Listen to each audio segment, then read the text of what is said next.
All right, I'm here with Bill Arm at his layout at his house. Not going to mention where you live because we don't want groupies showing up. I keep telling that. I said that to Steve too. So I know you're in the old Newburgh Model Railroad Club, and I know you're in the NMRA. You're an officer in the NMRA. I'm the editor. I'm not an officer. The editor. Oh, editor. Okay. What other clubs have you been in? Connecticut Valley N-Track. Okay. Was that when you lived in Connecticut? Or? No, it just the first club that I joined was I don't know, maybe it was Connecticut Valley N-Track, because I became aware of the N-Track concept, and I built, actually, it's hard to see, the two original modules I built for that club are now permanently installed on the other side over there. Oh, okay. All right, and those are the ones I've seen at your show at the show. no, these two here Okay. are the ones that you saw at the show. Oh, okay. Those are the ones that are part of the. You hook up with the. Yes, with everybody the else. Fremo N, whatever they are. No, Fremo is something different. Okay. Well, we'll come back to that, and we'll take a good look at that.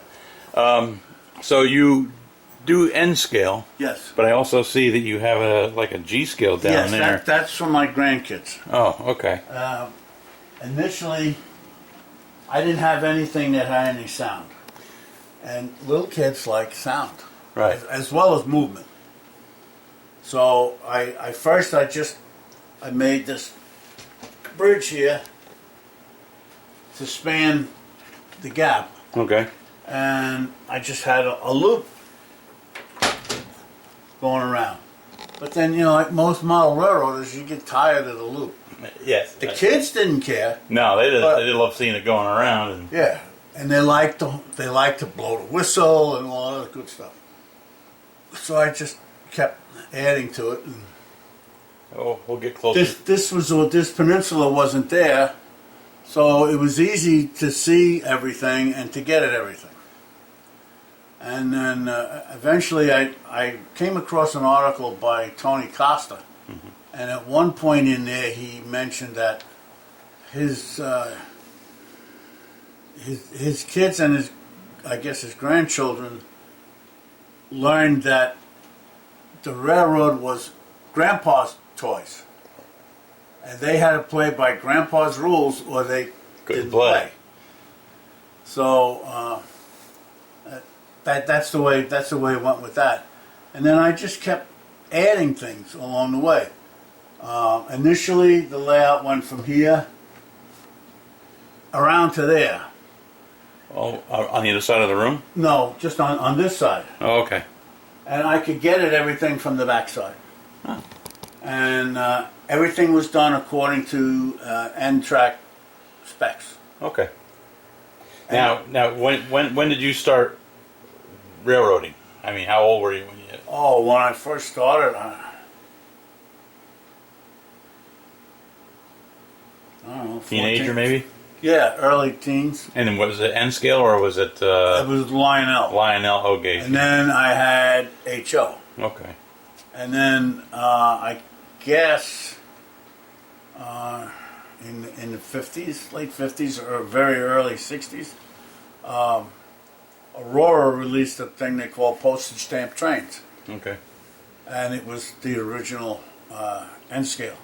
Okay. And it was in a book. And the edges, it was decorated like a stamp, And at the time, it was the smallest thing. I mean, now you have stuff that's half the size of this. Yeah, I've seen the Z stuff.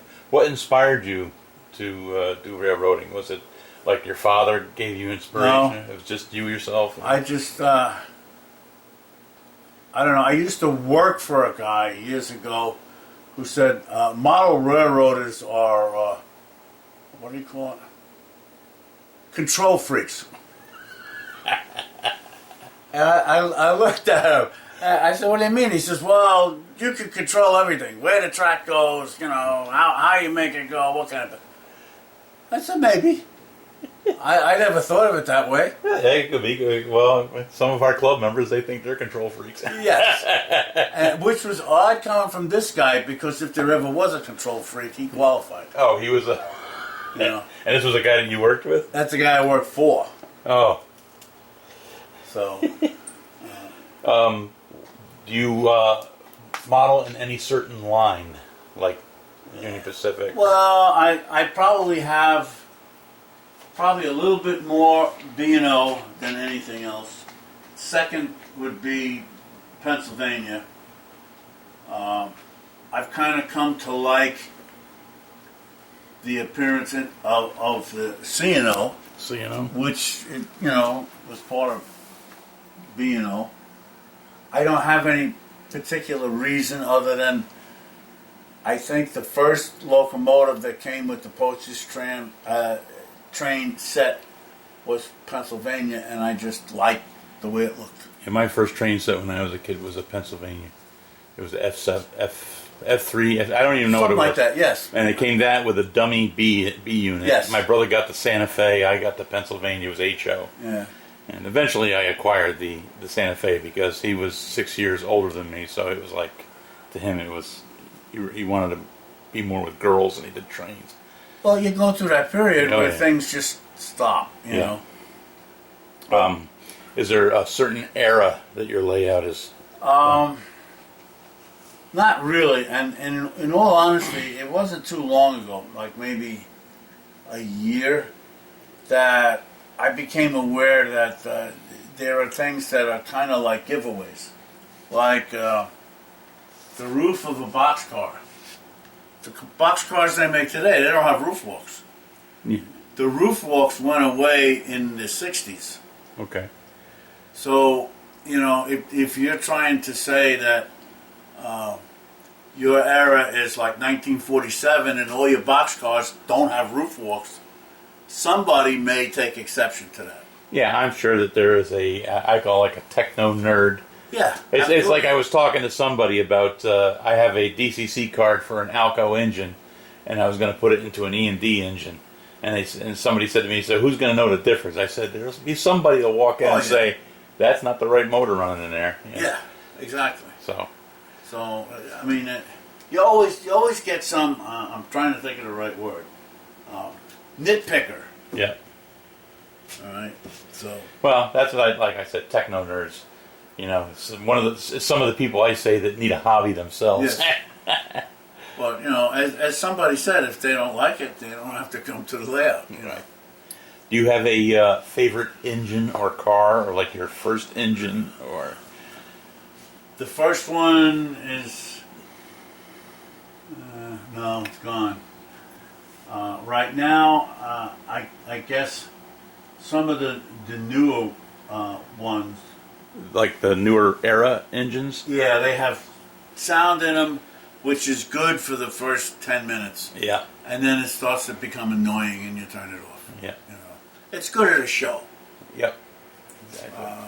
I only have one steam engine. And there's no sound in it. And it, just like they always were, it's a bit of a nuisance to work with. Because it has little rubber tires. And, a lot of times you'll take a car or engine, you put it down, and you move it back and forth like this. If you do that, you take the tires right off. Okay. And then they're kind of hanging out the side. And then you got to spend another 10, 20 minutes trying to, with a little pin, trying to get them back on the drivers again. So that's not even around here now. Wow. But Well, we have well, this is your major layout. Let's go take a look at the mobile one. Okay. to adjust the volume, so. Oh, I see. Now this is the one that you take to shows. Yes, this goes to shows.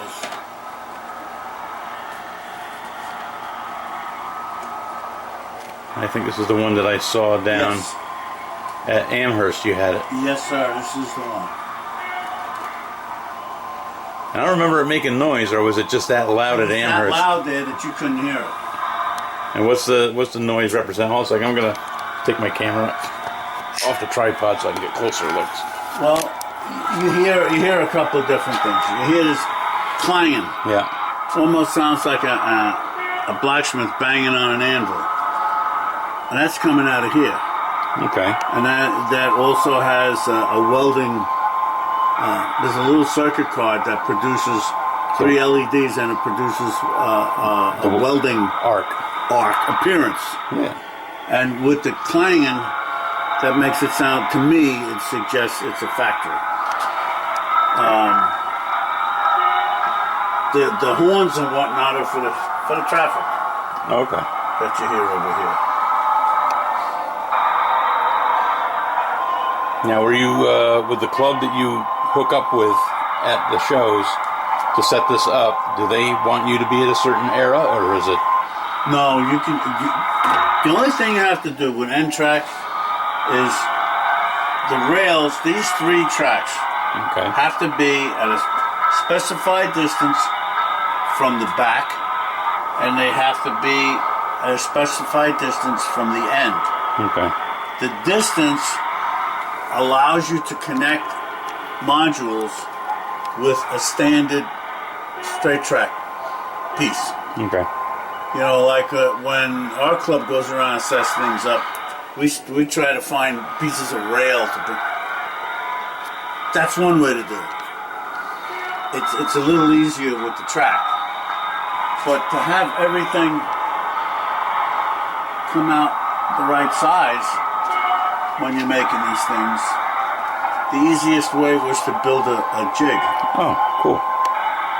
You know, and this way, if you make 6 modules when you put it down, you know, You got the alignment perfect. yeah.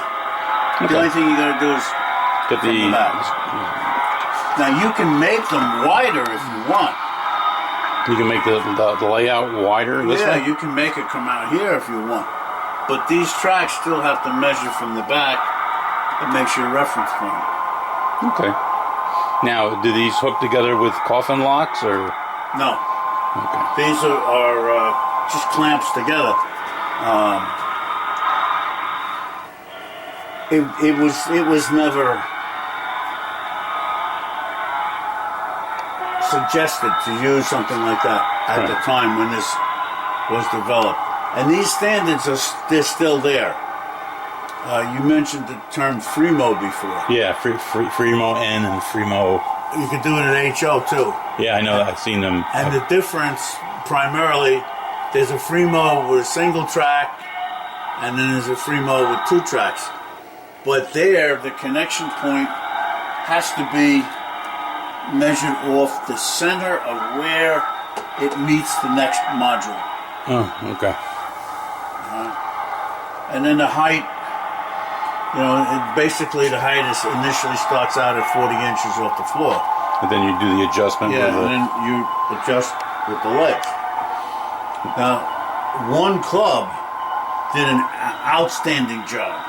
They had somebody that they machined out a slot in here, and they used threaded pieces in there so that you can stand here with a long extension, you know, like 3/8 drive extension. oh, and from With a standing flat up. socket, you're standing there, and you could even do it with a drill and run it up and down, you know, instead of crawling around on your knees and whatnot. Oh, I believe it. So that I was very impressed with. Now, how long does it take you to break that down to get it ready for a show? I assume you just put it up here so it's out of the way and you can work on I it. put it up here, I guess, for a couple of reasons. One, because I'm kind of proud of it. Oh, yeah, I would You be know, proud of it too. I mean, it took a long time to build it. How long does it take to break it down? It probably, to pack it all up, you're probably talking an hour and a half. Because what you have to do is you take it apart, you take all the loose things, like this, Okay. right? You take that off. Some of these other buildings are attached. You know, and you have to take all the loose stuff off, all the cars and whatnot. You could glue the cars to the layout. You know, Yeah. I'm reluctant to do that because I may want to use these things on something else. Oh, yeah. and they get expensive. I can see So that. you take it down, you take the legs off, and you rotate the piece around, and this top edge here will fit in this Okay.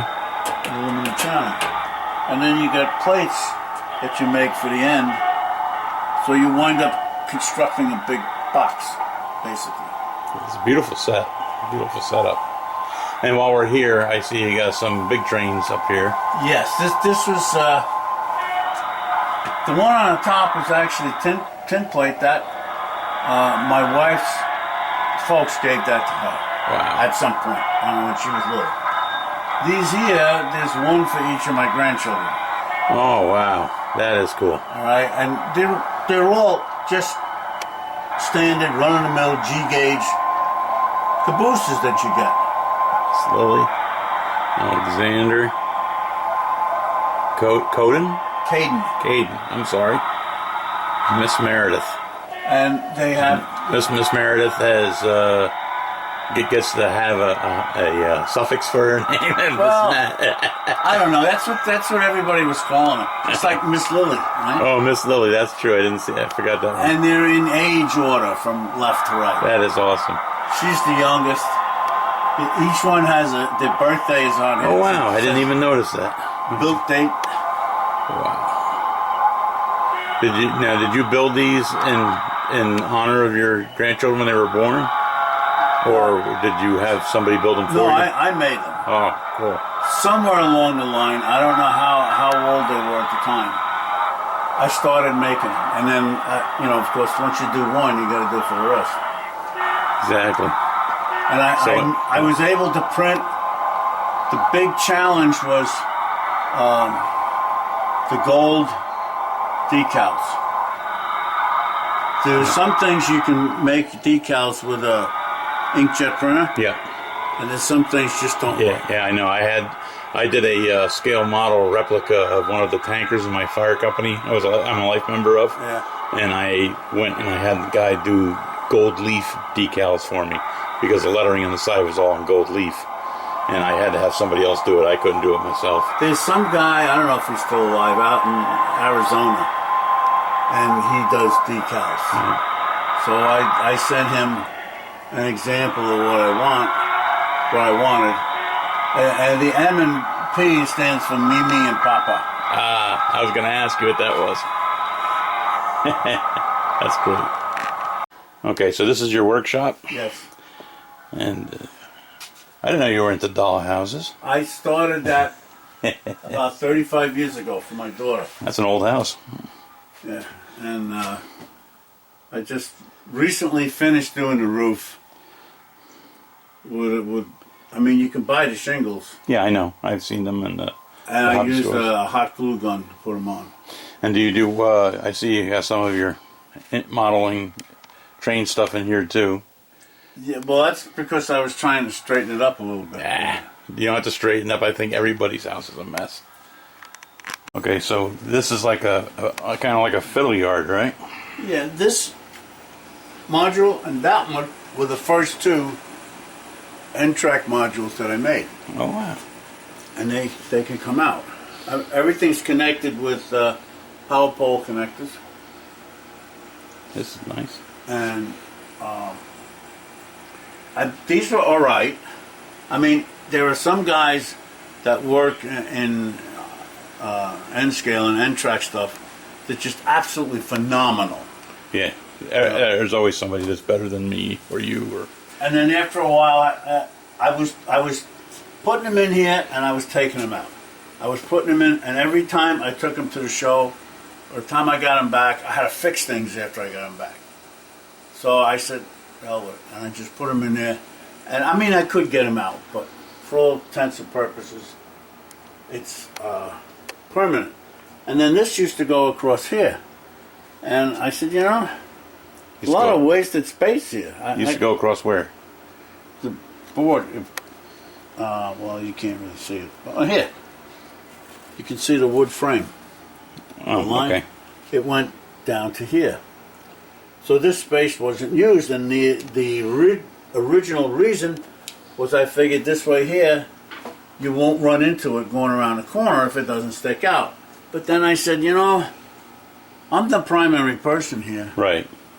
So I said, maybe I'll make a ferry dock there. And I started doing that, and I said, you know, that's too much of an issue. I'll just make a little yard here. No, it looks great. Now I notice up here on the wall it says East Putnam. Yeah. Are you modeling this from an actual? I wanted to. I wanted to eventually do operations. Right. And one of the things you need for operations is you need the name of a destination. Exactly. Yeah. So I didn't know what to call anything.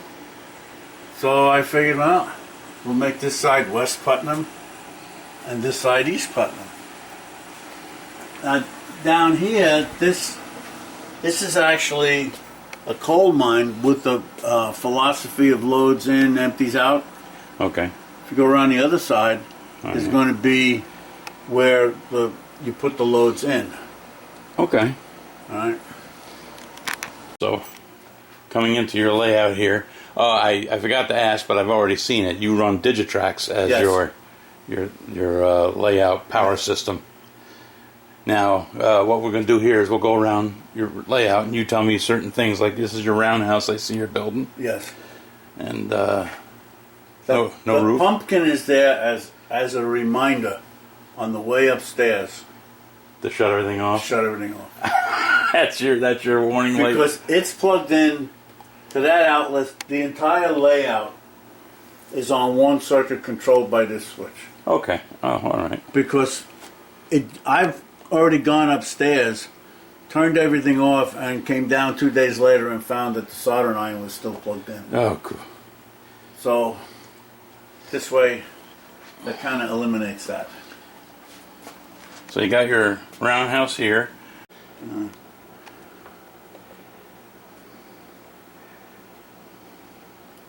I didn't do it the way they tell you, because I tried to program it the way they talk, and it just took too long. Yeah. And I couldn't get it to work right. You should get Jason here. Jason knows how to program those things. So I said, to heck with it.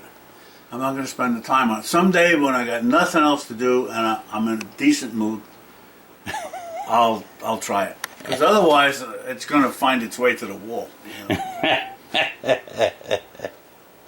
I was looking to see if there was any engines or trains embedded into the wall yet there. No, there was one, but that was a long time ago. Okay, what is put this? control boards on hinges or something with terminal strips so that you can bring everything to the outside edge. Because eventually you're going to get to the point when you got to work on it, and you don't want to be crawling around on your knees. So you hinge it so that you can pull the control boards out. Yeah, I have a way to hook it up so it stays up out of the way. I mean, this is just a little too heavy to. And what does this control board run right here? This is a circuit breaker by how do they call it? Yeah, doesn't I matter. can't think of it. You get him, guy is a part owner or something with Tony's Trains, Okay. and there's back there the one board that I lifted up. Yeah, I saw you before. There's two different ones, and So you recommend for people to do this? So you there don't have should be. The control station has a circuit breaker in it. to- Right. The argument here is that the circuit breaker in a control station is mechanical. It's a relay. Okay. By the time the thing changes, you've already toasted your engine. As they say, it was designed to protect the control station, Right. not the locomotive. And, you know, if you're paying, I don't know, let's say you're paying $60, $70 to buy the decoder, never mind put it in. Or if you go out and you buy an engine for $250 and it shorts out on a switch, it toasts in nothing flat. And it's a smell you'll never forget. Yeah. So you get something like this. Now, this is also this same outfit that makes the other one. DCC Specialties. Okay. All right. And they also make an automatic reversing unit, but it's kind of expensive. The ones that I use are from Digitrax. Yeah. And they're a lot less expensive, and they work. They're a little fussy to get them adjusted, but once you get them adjusted, they're fine. This other little guy here is actually a dual frog juicer. Okay. And there's a jumper you take off because frog juicers are made to control the polarity of the electrofrog switches, like from Pico. Okay. Because unless you go through all the conversion stuff that they suggested when DCC first came out, you look at the club where it's cut across here, and it's cut over here and everything is wired. To me, that was a big problem. Also, you have to have something like a tortoise switch machine, which are now, and I know it sounds cheap, but they're going for $20, $25 a piece. Mm-hmm. I'm not going to do that. Besides the fact, you got to have something to control it. You can control it through your throttle, but I wanted to have some of that action of actually changing the switches. Right. That's like me with my layout. All my switches I have is manual. I don't even put a switch. The only ones that I have that are motorized are the ones that are so far in that if I reach in, I could damage something. Right. And and then there's a problem. I don't know, you can't even probably see it move. Oh, you can hear it though. Yeah. You also get into a challenge. If you're going to motorize them, you should do it when you first install them, when you got somebody around to help you. Yeah. Because I put these things in afterwards, and that was a pain in the ass. It really was. Because you can't be on both sides of the table at the same time. Oh, I believe it. You don't ask your wife to come down and give you a hand, or she's... Sometimes it's better to be on both sides at the same time. It's not that she doesn't try. Maybe I'll be diplomatic and say I don't give proper direction. But this thing here is pretty cheap, and it's a dual juicer. So you just take a jumper off, it becomes the circuit breaker. Wow. That's And, pretty neat. It's less expensive than buying this, and it does the same job. Unless you're going to use their automatic reverses, then I would recommend the circuit breaker and the other one. But that's just another collection of CVs you got to deal with. Right. I know what you mean. No, it looks sharp. I see a bunch of switches under there. Yeah, they're things that I might use in the future. Some of these were left over that using the frog juices makes them easier to work with. Like this is an old Shinohara. Okay. And what happens is if you didn't do what they suggested and cut across here, if you came into this thing from this end and this was thrown this way, it becomes a dead short. So with the frog juicer, it will automatically detect the short and change the polarity. Oh, wow. So it saves the locomotive. Okay. And these are the Pico ones. The other thing about using the tortoise machines is the wire they give you to move it back and forth probably will not transfer a Pico switch. That's not strong enough? It's not strong enough. For the snap? So then they tell you, well, take this thing apart and take the spring out. Well, I don't want to do that, because what happens if I want to do it, use it manually in the future? Exactly. So you use a heavier wire, and that's why you hear the thing groaning. With another yard, and I assume you're going to be putting in a passenger station. That is the passenger station, which is the same one we have at the club. Is that the same model kit? Yeah. Okay. Now, if you look underneath you can see the stairway. Oh yeah, I see it. That's pretty cool. And I see you got a nice board here. This is temporary. This is going to be redone. Oh, you're gonna redo this? Yeah. See, because this didn't come out right. Things have changed, you know. Yeah. And this one here is for the G, but because it's in the way and it could easily get damaged, I made this with Oh, okay, cool. a connector, That's awesome. so I can take it off. You know, keep it out of the way. So you have your passenger station, and then This is kind of like a limited freight yard, okay. you know, and then there's another storage facility That's there. the good thing about N scale is that you can do a lot. Yeah. And then a furniture company. I can see. Well, you know, that's been there long. You can tell it's long enough that the masking tape is starting to let go. It doesn't matter. And I see you're going to be putting like a city here. Yeah, little- you know, this was intended as what's the phrase they used to use? A proof of concept. Okay. Just to make something before you go out and buy a lot of stuff and then find out it doesn't fit. Perfect. I did that. And then over here is another city area. Yep. Rheingold beer.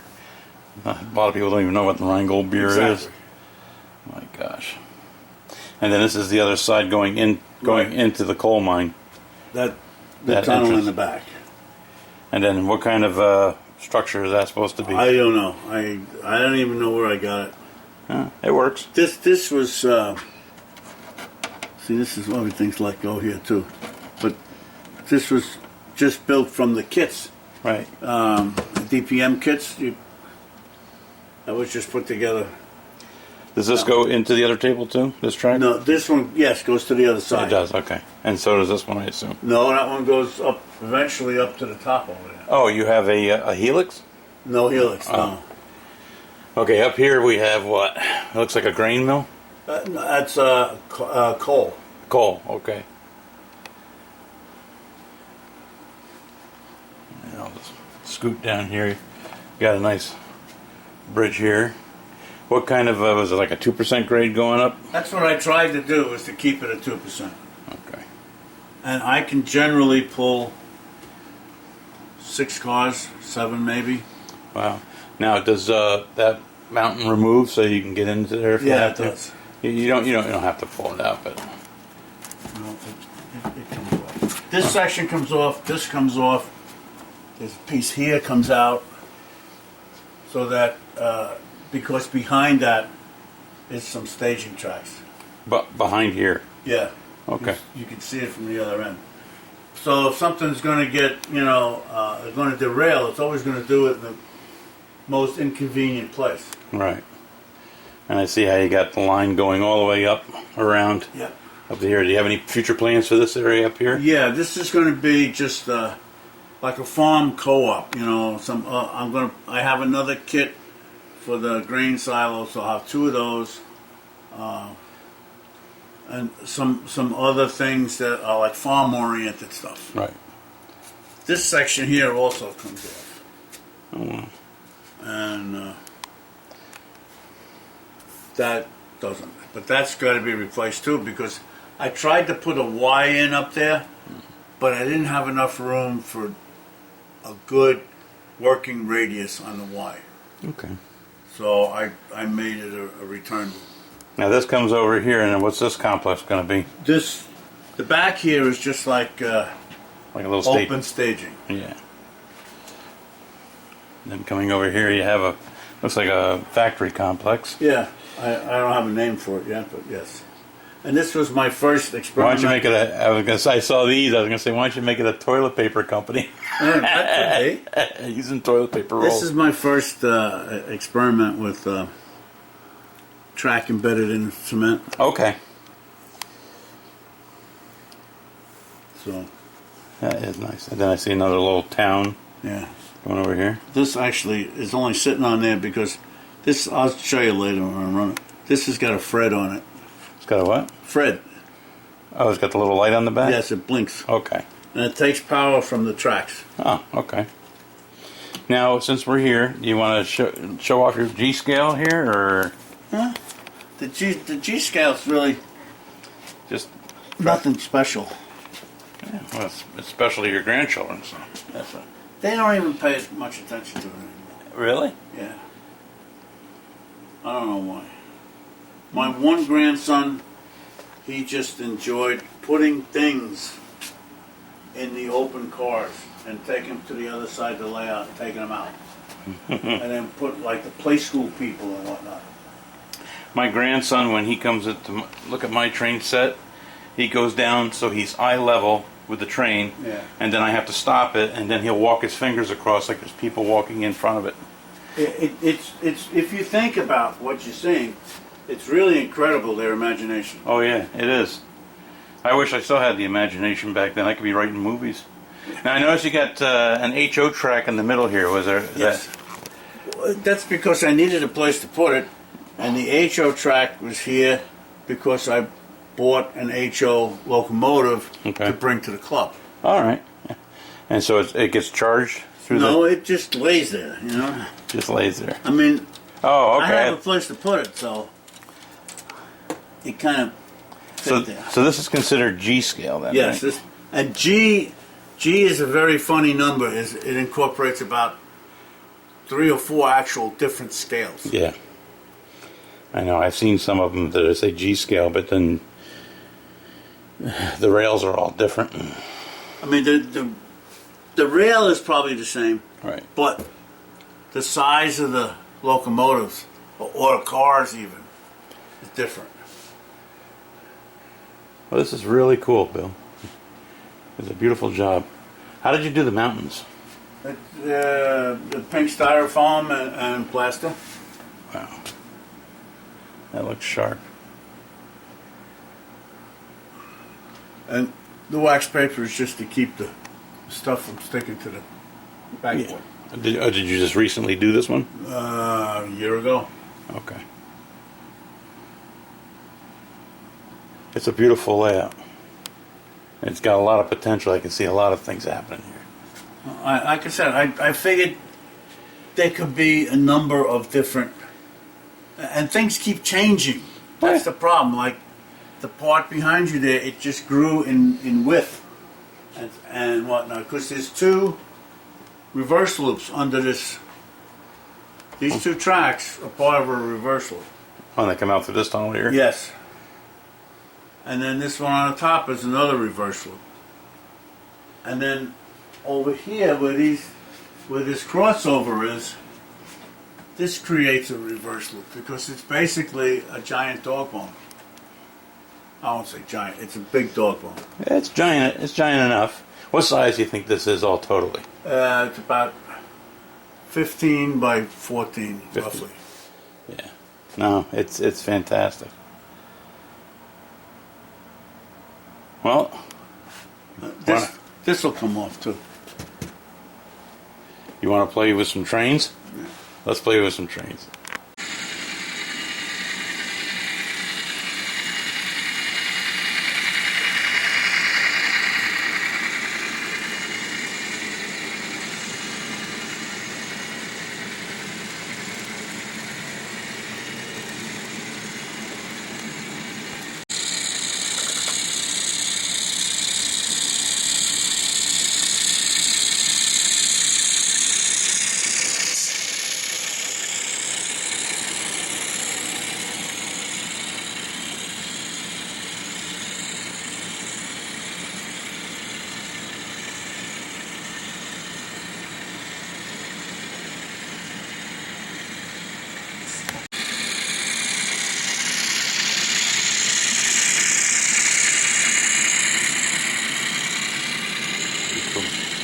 Now I have to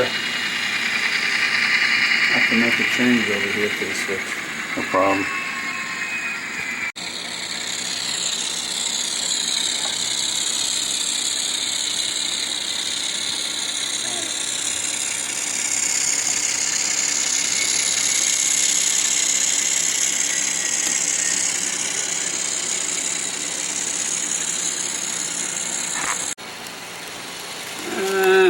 Ah.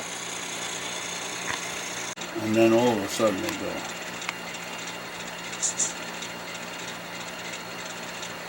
I mean, you can kind of imagine that if you had everything going exactly the way you'd like it to go, that would be pretty neat to see.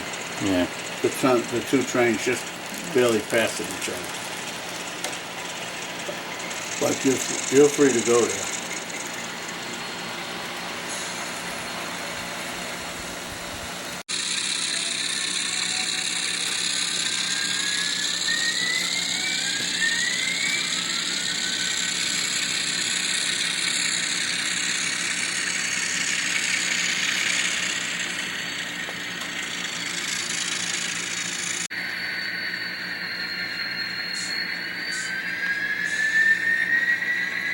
That's a GP7. I don't think so. Looks like one. I think the box is either 38 or 40.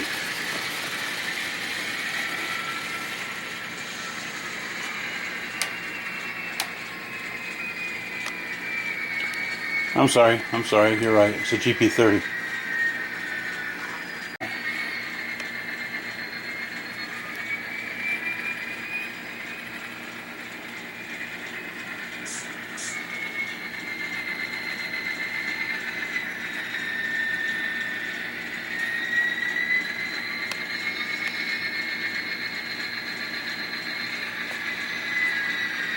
Okay. Huh.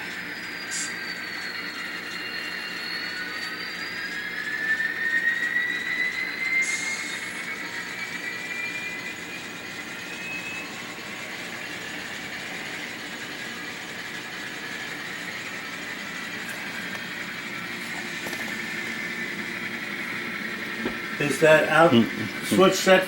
Yep. As far as I can see right here. The thing I need then is inside.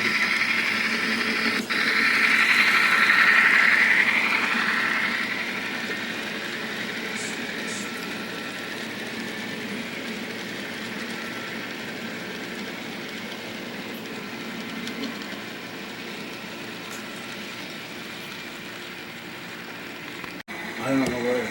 It's coming. I hear it.